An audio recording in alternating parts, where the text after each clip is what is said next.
So welcome everyone. So today we will have like another session of like ML theory, and today we will have like Teodora, and she will give a talk about is your math side the problems and revisiting like the Adam SGD gap in the language modeling. So Teodora is currently a master student in University of Belgrade, and she had an opportunity to intern in Alice Institute and the MPI of Intelligent System in Tübingen, where she worked on training dynamics of like a language model. So previously, she completed the bachelor degree in electrical engineering in University of Belgrade, and she's currently doing like a master thesis in at like LAAS CNRS in Toulouse, focused on the optimal control of robotics. So yeah. The floor is yours. Thank you so much for a very nice introduction and for inviting me to give a talk at this session. And it's really my pleasure to be here. So yes, as was mentioned, I'm going to talk about optimizers, which are algorithms we use to train neural networks, or to be more specific, I'm going to talk about it in the context of training transformers for language modeling. As you can see from the title, I'll mostly focus on the effect of batch size on the well-known performance gap between Adam and SGD optimizer. So yeah, actually I'll start with, I spent some time introducing stochastic gradient descent and Adam optimizer and introduce their differences and what we commonly use for language model training, which is of course Adam. And later I'll cover some existing explanation about why do we need Adam for language modeling? Can we use SGD? Why not? And actually, I'll focus a lot on the question, do we always need Adam to train language models? Like, can we use something else? And what might be missing in the existing explanation of why we use Adam for language modeling? So yes, let's simply start with a quick reminder of how SGD works. So SGD is the simplest algorithm to train neural networks. And at each iteration, it updates parameters of neural network by following the negative gradient with some step size or learning rate eta. And loss here, gradient of loss, is calculated on the current batch of data. So this is the simple algorithm we can use, but usually we don't see it a lot of plain SGD in practice. We don't use it a lot in training neural networks, but what we do use is SGD with momentum. And how it works, so basically instead of only using estimate of the gradient from the current batch of data, we use moving average of past gradients, which we call momentum, which we note here as M. And what is M? It's basically just moving average when we also incorporate information from previous momentum, and we also include current estimate of gradient. So this way, actually, we incorporate more information about our gradient, we make our gradient smoother, and we hope that this will work better on training neural networks. Important thing to note here that now we have to store the momentum value for each iteration, which we don't have to do in plain SGD. So, okay, another modification of SGD is actually RMS prop optimizer. And what is modification here is that we have new update rule, which uses square root of moving average of square gradients, where squared is computed coordinate-wise, and we call this parameter, V, which is, as I said, moving average of gradient square. And why does it make sense? Why does it make sense to make this modification of SGD? Well, the reason is, if we look at this whole thing, which multiply our gradient, we can interpret it as computing an individual learning rate for each parameters of neural networks. Or in other words, we can say that for each component of the gradient vector, we actually get different learning rate, which is scaled differently. So this idea is actually what we call adaptive learning rate. And of course, here we need to store second momentum values. And now if we combine both, if we replace gradient at RMS prop with momentum I mentioned earlier, what we get is Adam optimizer. So Adam updates is in the opposite direction of the first momentum, scaled by the square root of the second momentum, which means that we have to store both of them at each iteration. Okay, so this is like quickly a reminder of what is SGD and what is Adam. And let's now focus only on these two. And from now, when I say SGD, I always mean SGD with momentum, because these are the things we use. And now let's start talking about when we use these two algorithms and what we use in language modeling. Okay, so first, why SGD? Why do we care about SGD? As I said, this with momentum. So it used to be default choice for training convolutional neural networks, for example. So what I'm showing here is a training of two convolutional neural networks with both Adam and SGD. And this is an example how this typically looks like. So if, as we can see, for both Adam and SGD, we get similar performance, we get similar accuracy. So it looks like that we don't really need adaptive optimizer in training convolutional neural networks. But then we have transformers. And when we try to train transformers, it starts to look like we can't really use SGD anymore. So what I'm showing here on these plots, I have 3 examples of training transformers on language modeling. And like these plots are good examples of what we typically see if we try to train transformers with SGD. Like there is a lot of evidence that when we try to train with SGD, it's pretty much like useless. We can not get any good performance, and we have a lot of evidence of it. But yeah, not only in language modeling, but also in some vision tasks using vision transformers. So it looks like when we have transformers, for some reason, we need more complex algorithm, we need Adam. And yes, it was from like beginning of training transformers, and it's still the thing, like still default choice in most application is Adam, or like to be more precise, actually it's Adam W, which may be more, you're maybe more familiar with this, and Adam W is just Adam with YDK on top of it. Okay, so now we see why do we care about SGD and Adam, and why do we want to explore them further. So yeah, as you probably know, actually Adam is very old thing, like it's optimizer which is more than 10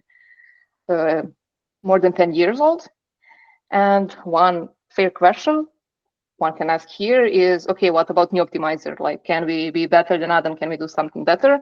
And of course, answer is yes, because we always want to be faster than Adam, in both sense that we want to achieve the same performance with lower number of iteration, or we want to achieve same performance with training shorter instead of time, because we want to like use our resources in a good way. So we also want to be more memory efficient than Adam. And there are a lot of direction like in which we can improve Adam optimizer on transformer training.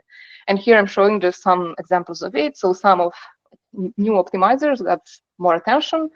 For example, like Sophia or Lion, or recently we had Muon, and all of these optimizers, like we use them sometimes. They have some good properties, but what is still the thing is that Adam is default choice for LLMs. Like we know that Adam works very, very good, and at the most application, it's still default choice. So yes, I mean, we can talk about different ways how to improve Adam, and this is very like promising direction of research, but we also shouldn't forget another very important question, which is actually, why do we even need Adam for transformers? Like, why can't we just use SGD like we do in CNNs? And of course, like many people ask this question and they came up with different explanation. So this is very active line of research. And like, for example, we had some early explanations which explain that we need Adam because when we train language models with transformers, gradient noise is different than we have in CNNs. In transformers, we have like heavy tail distributed noise, and that's something that Adam can handle well, but SGD struggle by optimizing these settings. And actually, some recent work show that noise is probably not that important because the gap also exists in deterministic settings. So it looks like that it's maybe something about something else. And like more recent explanation, we can actually roughly separate into two lines of work, let's say. So one line actually explains the success of Adam and also failure of SGD in transformers through the nature of text data itself. So in other words, what this line of work claims is that training on text is actually a difficult task. So we need like more sophisticated algorithms to do that. And on the other side, we have another line of work which actually try to explain this gap, focusing on architectural characteristics of transformers and particularly on their heterogeneity. There's also like a lot of work which provides more and more evidence that Adam works so well on transformers, while SGD don't, but they don't really like give a lot of explanation for why it's the case. So now I've just briefly mentioned some of existing works in this topic, just to point out that yes, it's active. There's a lot of active work on this question, and we're still not completely sure. We still don't have like very clear answer of why there's such a large gap between Adam and SGD. And of course, I'll definitely come back to this explanation a bit later. Okay, so yes, we see that Adam is the thing we constantly use, and there's still something mysterious about why does it work. So actually that motivates one of the questions we want to explore further, which is actually, okay, why is this the case? And the things we notice is that all of this previous work I mentioned actually focus on analyzing some settings where Adam works much better than SGD. In other words, what they do is that they try to maximize the gap between optimizers, and then I'll analyze these type of settings to like get some insights, what's happening, why SGD fails here. But actually what we wanted to do was that we just wanted to go one step back, and we actually wondered if there is some setting where we can use SGD to actually train a language model on transformers. Like we have a lot of evidence that it's not the case, but we wanted to make sure before start doing anything else. So, okay, our goal now is let's try to make SGD work in transformer. And what we can do regarding this, well, we cannot do a lot of different things. What we can do is that we can tune momentum of SGD very good, we can tune learning rate, and we can use what we actually did, another pretty common trick we called gradient clipping. And what we do here is that we rescale our gradient if its norm is too large, if it's larger than some chosen thresholds. And what it does is that it prevents the gradient magnitude to become extremely large. So we don't have gradients which explodes, but still we don't change updates direction of SGD. So these things can help, but like cannot do a lot of magic to make SGD works. So yes, as I said, we want to tune momentum, learning rate, we use clipping. And what is our experimental setting? First, we have small transformers, which is 160 million parameters model. Implementation is based on NanoGPT, and implementation is available on this GitHub link. And by the way, Nico, thanks for this wonderful code. So what is our architecture? We have 12 attention layers. Other details you can check here, like a lot of standard things we use in general. And what we do, actually, we train this transformer model on next token prediction task with Slim Pajama dataset, where we use fixed token budget of 1.3 billion tokens. And yeah, these are important things. So we have transformer models, we have our token budget, and we try different batch size, which means that if we use smaller batches, we train for longer because we fixed our token budget. When we use larger batch sizes, we train shorter. And this is also a common thing to do training. And what I missed is that, yeah, we use cosine scalar, which is also a common thing. And we did not tune beta 2 of Adam. We use default value, which is 0.95. Okay, so let's look at these results we got with this. So what I'm showing on this plot here is on top with purple lines, I have Adam sweep. On the bottom with green lines, I have SGD sweep. And what we can read from this plot is that for Adam, like if we tune both learning rate and momentum good for all of batch sizes, we actually achieve pretty similar performance for all batch sizes. Like the best final perplexity, which I'm actually what I'm showing here, is pretty much the same through all batch sizes. And then if you look what happened with Adam, if you look the biggest batch size here, and if you compare it with Adam, we see like large gap, which is the thing we commonly see, which we expect. But once when we start decreasing batch size, we get something surprisingly, which is that at this point, actually SGD starts improving. And if we increase batch size even more, we can actually get like pretty close to Adam. How close? Let's look at some numbers. So here I'm just showing for batch size 64, what is final perplexity for best beta and learning rate for Adam and SGD. And as we can see, this small batch regime, we actually have SGD, which is pretty close to Adam. Of course, it's not the same. There is 2 points difference in perplexity, which is not that small, but still like gap from here to here, like increase a lot. So it kind of looks that SGD really likes small batches, and in case of Adam, it looks like it doesn't really matter. Yes, and another thing we can also notice here is that if we look at importance of momentum for different batch sizes for both Adam and SGD, we can actually see that momentum is more important when we use larger batches. Like, for example, if we compare Adam here, this lighter line is without momentum. If we compare with results where we actually use momentum, we see that there's big gap, which is not the case on smaller batches, which is also just one detail we can also notice here, which aligns very well with some previous findings from the literature. So, okay, let's just quickly look at training dynamics. What I'm showing here is two extreme cases. One is batch size 64, one is batch size 1024. And we want just to take a look, how does it look during training. So these darker lines actually show us bigger batches, where we can see that these two lines, where purple is again Adam, green is SGD, are very, very different through whole training. And once when we decrease batch size, which are these lighter lines here, we can see that actually, yes, at some points they are separate, but once they become very close, and at the end, we get really, really close to Adam performance with SGD. So, yes. What can we do further about it?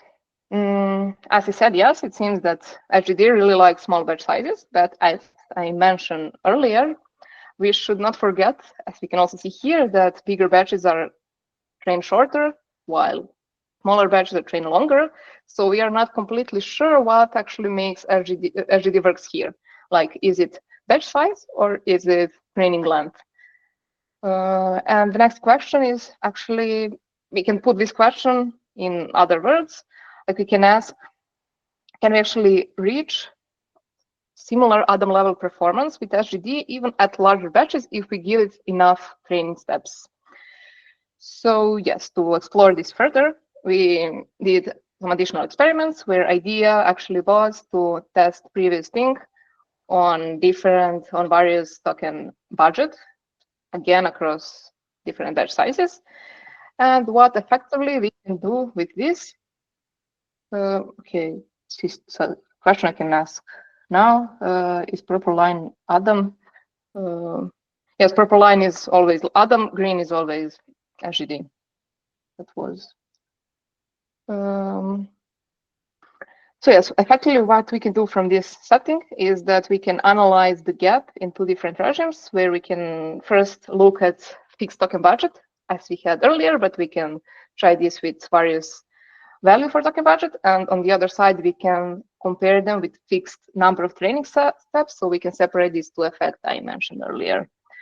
Okay, so yes, we actually didn't really just repeat everything we did in all of this variation, because it's a lot of runs. So we actually did some modification here. So first thing is that in following experiments, we do not tune betas for Adam. We also do not tune beta for SGD.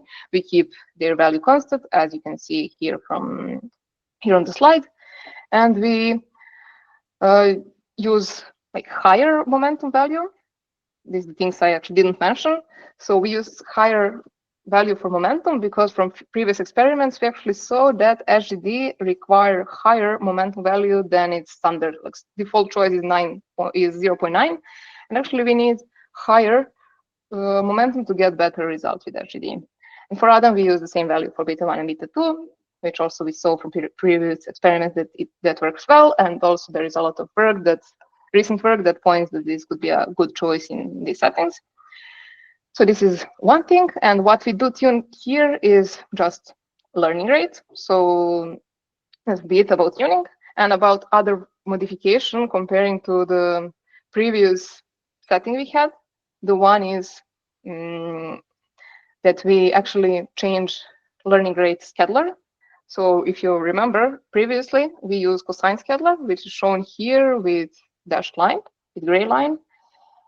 And here we actually switched to VSD scheduler, which is warm-up, which is scheduler which has warm-up phase, then stable phase, then decay.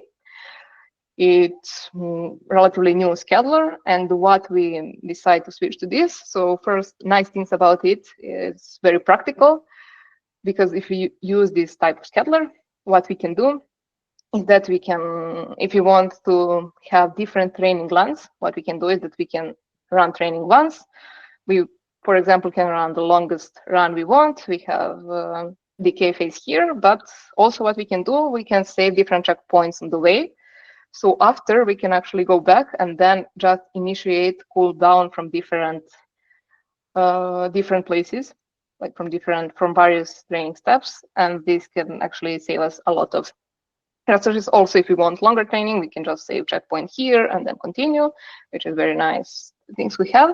But also there's another reason why we want to switch this scheduler. It is because if you want to compare training dynamics, you want to compare Adam and SGD during training, but at some point of training, if we use VSD, we actually, if we compare them, like, for example, somewhere at the middle of training, we can be sure that all runs which have different training lengths, actually up to that point, they had the same learning rate scheduler, which is not the thing with cosine, which is another nice thing to have. Okay, so also what we change here is that we increase sequence length, and now question is why. So all of these little things we changed. Before we did that, we made sure that they do not affect our previous conclusion from previous setting. And once when we saw that, like that the scheduler is not that important, that sequence length actually is not that important itself, but what is matter is product of sequence length and batch size we use, which we can see like effective batch size. So we need this product to be small enough so we can make SGD works. And yeah, so we first test these changes we want to make. We got some conclusion about what is really important, and then we decide to change some things for further analysis, because we can have some good things from it. Okay, so let's see results. So as I said, we have first regime when we compare the gap with fixed token budget, the same things we had before. But what is different here is that what we have here is different values for token budget. So we try different token budget. We have both Adam and SGD, and we also did different. We did various batch sizes, more values than we had on previous experiment. And what's interesting, how can we read this? What can this plot tell us? So first we can compare pairs of line for the same token budget. For example, these two, which are lightest lines, which actually show lower token budgets. And what you can see, for example, from comparing these two lines, is that when we increase batch size, gap becomes larger and larger. And it holds for all these pairs, like we have second one here, but also gap becomes larger, and it's always the case. Of course, when we have more tokens, when we use larger token budget, we have better final perplexity, we have lower perplexity, which is something we expected, but the things about gap is interesting, and it's like the same even if we use more tokens. Okay, so if we actually look at Adam and SGD separately here, what is interesting thing we can notice is that in case of Adam, so if we look purple lines, we see that when we increase batch size, we actually have pretty much the same performance for these purple lines, up to some batch size where actually Adam starts getting worse, which we call critical batch size. And what does it mean? It means that for Adam, if we have fixed token budget, we can actually increase batch size, and Adam can improve progress per step once when we increase batch size, which means that we can train with Adam shorter and achieve same performance. And in the case of SGD, as you can see, once when we start increasing batch size, SGD just getting worse and worse. So SGD cannot benefit from this increasing of batch size. But it's getting better when we decrease it. So we have like these different phenomena for Adam and SGD here. Okay, let's look at another regime I mentioned, which is fixed number of training steps. And this visualization is a little bit different than the previous one. So what I'm showing here on x-axis, I'm showing batch size, and with different colors, I'm showing different batch sizes. And I just split them in two plots just to make things more clear. But yes, what we can see from here, like first thing is that we can see that for all training steps, like all these values on x-axis, we actually see that for both Adam and SGD, it's always better to use bigger batches, which is kind of expected because then we have more data and we can show better loss if we use more data. But what is interesting here, which is maybe not expected, is that there is big difference between behavior of Adam and SGD.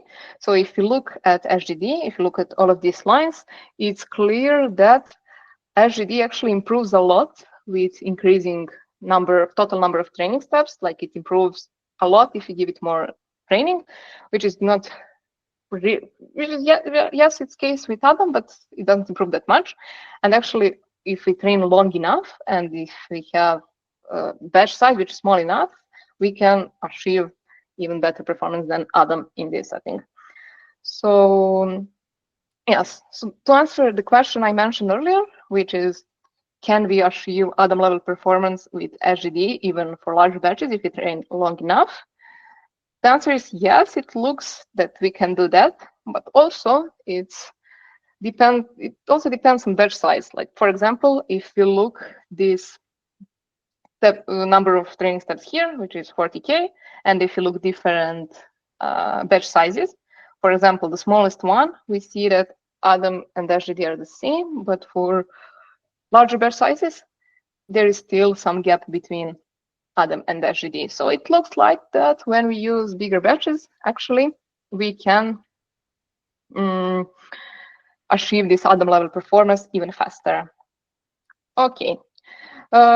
Just to get some more details, what I'm showing here is the training dynamics for one example where we have small batches, one example where we have large batches, and on both of them we can see that Adam improves a lot when we increase the number of training steps. Here we also have Adam, which is better than SGD. In case for bigger batches, we can see that at the start there is very big gap, but as you give it more and more training steps, SGD becomes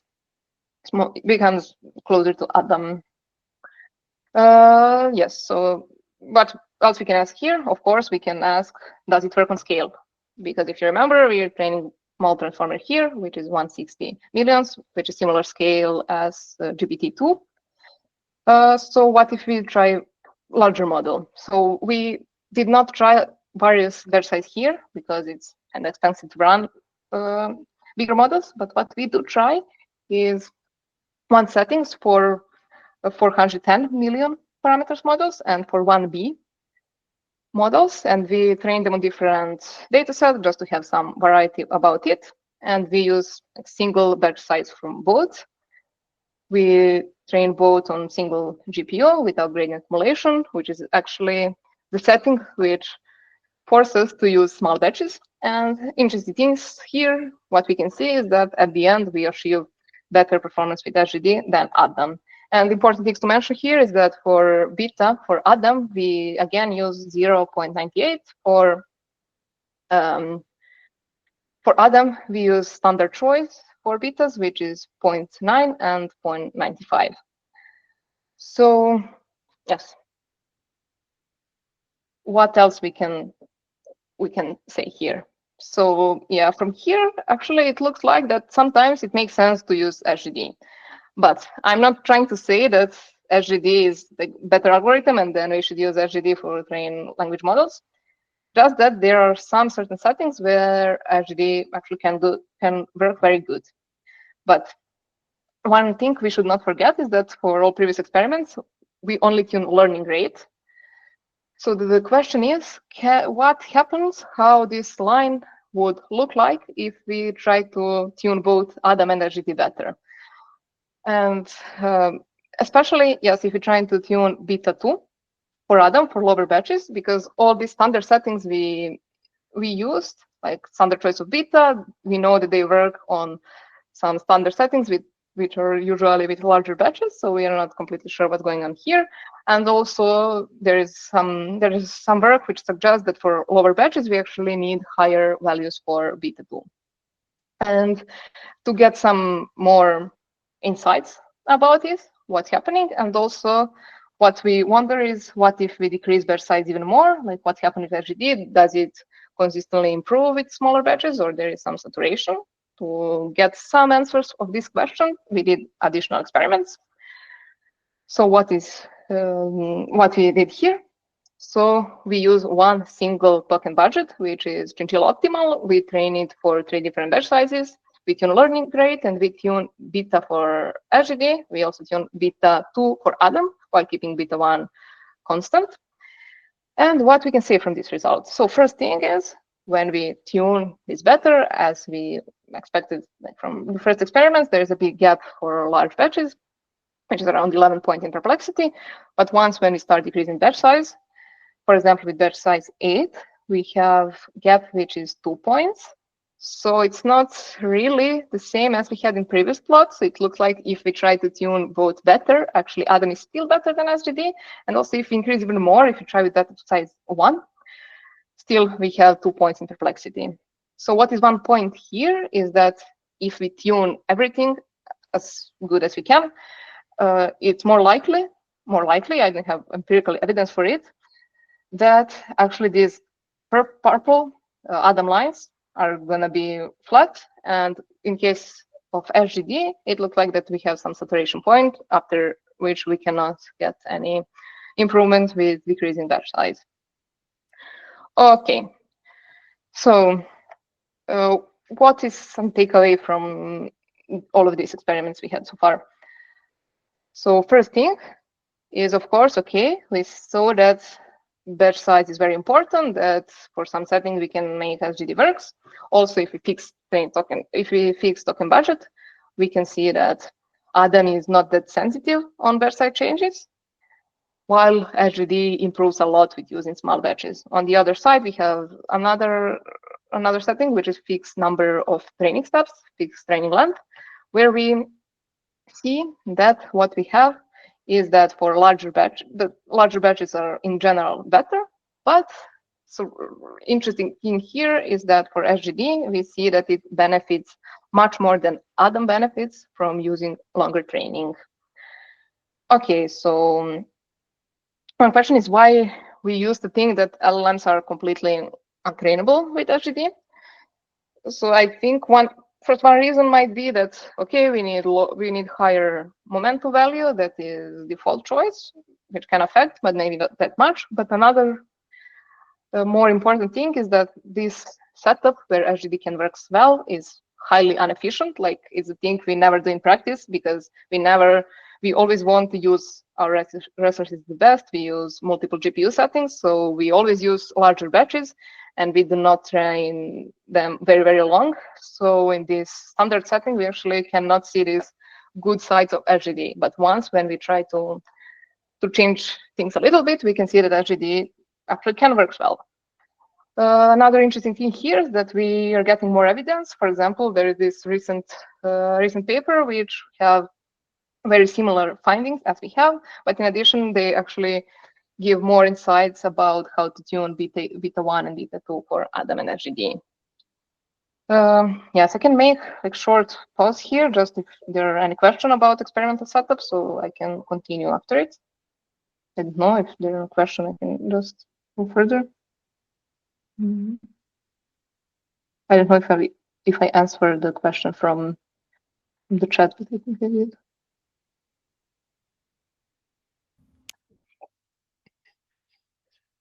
Yeah, thank you. Yeah, if anyone have any questions. Yeah, okay, then in case I can just continue. Yeah. So we saw we can make SGD works, and natural question we arise here is, of course, why? I mean, can we get some intuition about why does SGD can work sometimes? And what about previous explanation of the Adam SGD gap? Like, can we fit this explanation into this story where we saw that SGD can work good? So yeah, to start answering both of these questions, I'll actually start with one explanation I mentioned earlier, which is explanation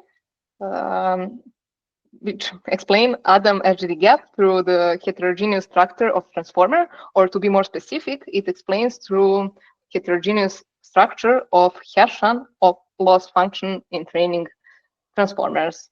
Okay, what I mean here. For example, if we look CNNs, as we know in CNNs, both SGD and Adam works very well. And what is specific about this architecture is that we have a lot of convolutional layers with stacks. And if we look at spectrum of eigenvalues of Hessian from each of these blocks, what we can see here is they are pretty much the same, or at least the same patterns hold. But once when we look at the transformer architecture, which is quite different from what we see in CNNs, because we have different parameters. We have query key, which is inside of softmax. We have value outside of it. We have MLP layers, and things are like different. And if we do the same things here, like if we look at the Hessian spectrum for different parameters of transformers, we can see that they are very different. So what this paper claim is that SGD cannot handle this Hessian heterogeneity, and that's why we need adaptive methods. We need adaptive learning rates to actually adjust to each of these different components of transformers, which Adam, of course, can do. And yes, I mean, this completely makes sense. The question is, can we use it to explain SGD success in small batches? And answer is no, not because this explanation is not good, but because it's invariant to batch size. But one interesting thing we actually can do is that we can use simpler setting and analyze in simpler setting how does Hessian structure affect our optimization. So what we do here is that we use setup from the same paper I mentioned, and what's the goal here is to optimize quadratic loss with two different Hessian structures. So here on the left we have one example where we have heterogeneous Hessian, as you can see, which is inspired by the Hessian structure of transformers, and on the right we have Hessian, which is homogeneous, which is inspired by CNN structure, and both of them share the same eigenvalues. Okay, so what we want to do, we want to train of these two problems, both Adam and SGD, and to try it on different batch sizes. Actually, to try it on one small and on one large batch size. This is exactly what I'm showing here. For now, you can ignore blue lines. What we are looking here is that for the first two plots, we have homogeneous Hessian. On the second two, we have heterogeneous Hessian. And we have batch size 1, which is small, and we have batch size 5, which is big. And problem here is has 9 dimensions. Okay, so what we see here? Let's focus on purple lines first. So we can see that once when we increase batch size, Adam benefits from it in both homogeneous and heterogeneous Hessian. If you look at the green lines, which is SGD, we see that, I mean, at the end, it's pretty much the same for all of these settings. Like it does not change with batch sizes a lot. Okay.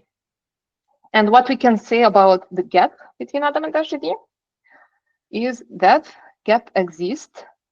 It exists in bigger batches, and it exists in both homogeneous and heterogeneous Hessian problem, but it's much bigger in heterogeneous settings. So what we can say from here is that first, yes, heterogeneous amplifies the gap, but gap can be observed even in like simple quadratic example with homogeneous Hessian. Okay, so what we wonder is if we can get actually more intuition even on simpler examples, even simpler than this. And if we can use some theoretical tools to understand this different behavior of Adam and SGD. So this is actually where these blue lines came in, which represent sine SGD, which is another optimizer, which update is the same as SGD, but instead of using gradients, it uses just sine of it or sine of momentum update. So yes, first to make things easier and to actually be able to use some theoretical tools for a bit, I'll just switch on analyzing the gap between sine SGD and SGD.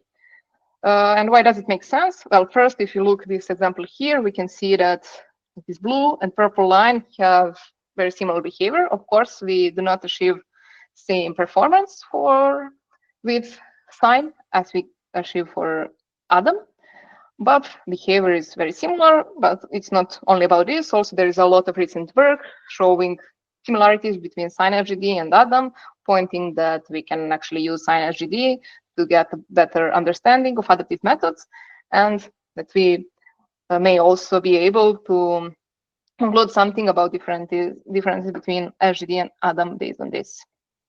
Yeah, so why am I talking about this? Why I want to switch to comparing sine and SGD is because there is this recent work which is about analyzing sine through the lens of stochastic differential equations.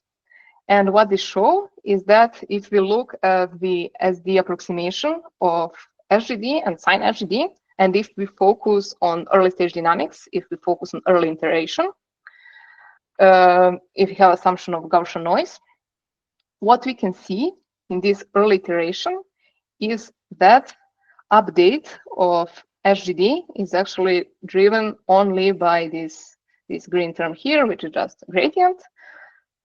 While in case of sine SGD, we have this blue drift term, which actually depends not only on gradient, it also depends on noise covariance and on batch size. So what this can tell us is that for when we use bigger batches, we actually decrease noise. And in case of sine SGD, as early dynamics is led by this term here. Actually, if we keep everything else constant and just increase batch size, we get more progress, we get some improvements with batch size in case of sine SGD. Of course, we cannot just increase batch size forever. There is some saturation of this error function, which is equivalent to critical batch size I mentioned earlier. While in case of SGD, as I mentioned, there is no dependence of batch size. Its progress is only dominated by a number of steps, which is also something similar we saw in training transformers. But the thing is, we can also see this behavior on very simple example, which I'm showing here. What I show here is just optimizing quadratic loss with injecting different level of Gaussian noise. And green lines are again SGD, blue is sine. and we inject different levels of noise, where bigger values for noise are equivalent to using smaller batches. And if you compare different green lines at early iteration, we can see that all green lines are pretty much the same. But if we compare sine SGD, we have like big differences. We can observe a lot of improvement with using bigger batches. Okay, so from this, we got some intuition in this very simple setting, where we can also see some behaviors that we observed earlier in transformer training. So I'm not claiming here that this fully answers the question about the gap in transformers. It doesn't, but it's definitely some insight that is worth further exploring. It's worth to explore further connection of this with trained transformers, with structure of Hessian. Yeah. Okay, so what we got from this analysis of previous explanation, which relies on Hessian structure, is that yes, we can see this phenomena of gap even in simpler settings, and Hessian heterogeneous actually affect the gap. It amplifies it, and we see this as we know in transformers, and we also see this in simpler settings. Okay, before I continue, actually I saw that there were some questions in chat. Maybe I can quickly look at it. Do you think the generalized to larger model, like so yes, about larger model, the question is, does this generalizes even to larger model like 8B or even above? Well, I'm not sure. Like we saw that it works pretty much the same on 400 on 1B. So yeah, I would believe that it would work, but it's very inefficient actually to try these things, because we have to train big model for very, very long to see this. So yes, it's very inefficient. So even if it works, I'm not sure if it's worth exploring. Okay, so I have another question which says, in the first part from the batch size scaling figure, it seems that the critical batch size, if SGD, when the performance drops significantly increase as the data size increase, it seems to be related to the noise strength in terms of stochasticity and optimization. In Adam, the noise strength is also normalized by the second batch. So yes, I mean, as I also wanted to show from these simple examples, yes, it is highly related to noise. And the thing is, Adam and SGD actually behave differently from different noise level. And okay, I'm not sure if I got this completely.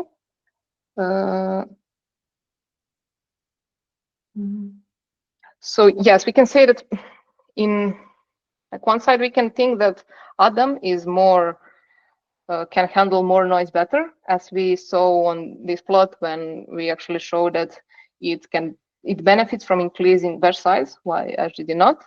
But also, it's not only about noise, because we saw SGD improvements with using lower batches. So it kind of seems that yes, there is more noise with lower batches, but SGD actually can also handle that very well.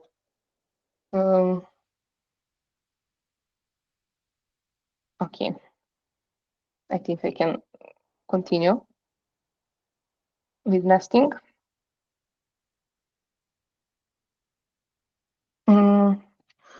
So yes, let's now go back to the transformer training, to the setup we had at the beginning, and let's actually look to the other explanation, and let's focus on the one which are actually directly affected by batch size. And let's analyze two extreme settings we had. One is small batch sizes on fixed token budget, where SGD works well, and another is large batch sizes where SGD fails.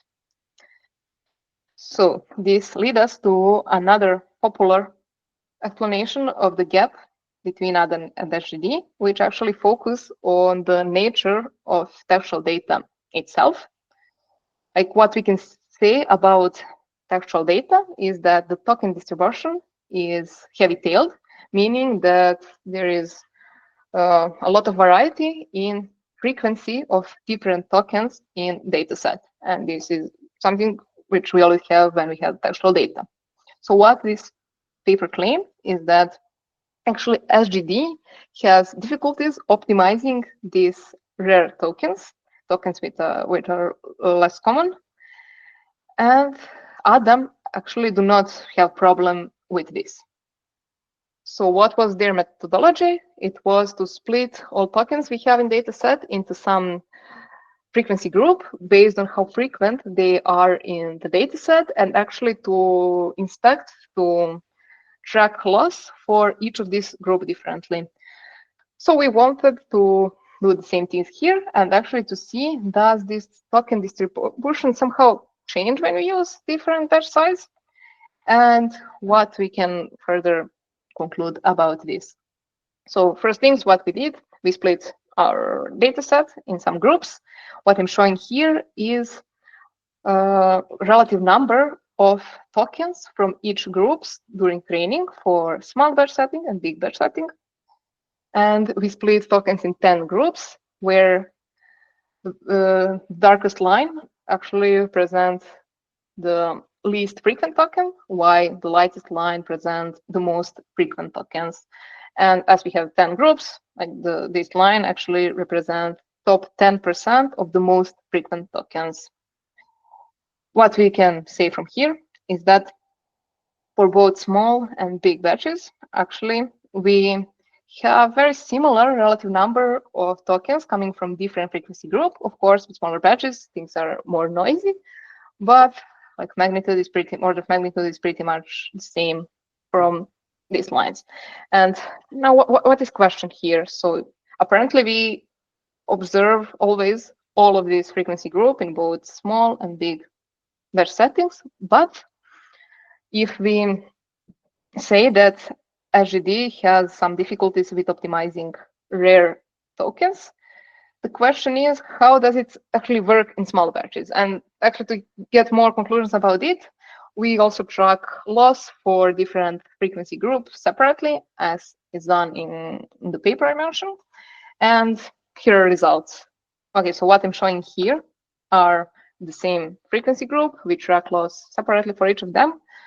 Darker colors here are least frequent tokens. And on top, we have small batch settings. On the bottom, we have big batch setting. Left, we have SGD. Right, we have Adam. What we can say from this? Well, all of this plot looks very similar. Like one thing we can see first is that all of these plots actually, from all of these plots, we see that from rare tokens, which are darker lines, we achieve higher perplexity, which is something we expected. It makes sense. And the only plot which is kind of different is this one, where we have big batches with Adam, where still, if you can see this line, the most frequent token are much better, and all of these tokens are kind of closer, so which is different from other plots here. Okay, but we cannot tell a lot about what's happening on different batch size from this plot, but we can make better visualization. We can actually overlap these lines and compare the same pairs for same frequency group for SGD and Adam. This is what I'm showing here, but just to make plot look nicer, I just separate them on 2 rows. When on up rows, we have 5 frequency groups, which are more frequent tokens. On the bottom, we have another 5 frequency groups, which are least frequent tokens. And what we can see from this. So first, if you look at small batch sizes, which is on left, if you look here, we can see that all pair of lines are pretty much the same if you compare SGD and Adam. Like on all of these, we have this pair which are similar. And actually, for the least frequent token, we can see that Adam is actually kind of worse than SGD. But from this, it doesn't look that in small batch setting, SGD actually have that problem with optimizing rare tokens. If we look large batch sizes, what we can say from here, well, this is a setting where SGD doesn't work well. If we look at the most frequent token, there is still a gap between Adam and SGD. When we start looking at least frequent token, we can see that, again, there is a gap. And also what we can see is that gap is getting bigger and bigger. So it seems like SGD actually is affected by class imbalance. We have bigger differences between Adam and SGD when we use rare tokens, but we cannot observe this in small batch sizes. And if like class imbalance is the biggest problem of why SGD doesn't work, we would expect to have some differences even in small batches, but apparently we do not have. We have a situation where SGD kind of works better. So what are the main things what we get from analyzing this explanation about heavy-tailed class imbalance is that, yes, in large batch sizes, SGD indeed perform worst with rare token comparing to frequent ones, and it is affected by heavy-tailed class imbalance. But if we compare it to Adam, it is significantly worse even on more frequent, even on the frequent of the group with the most frequent tokens. Also, if you look at the small batches, as I mentioned, we have SGD, which is very similar to Adam across all frequency group, and it seems that this issue with optimizing rare tokens just disappear.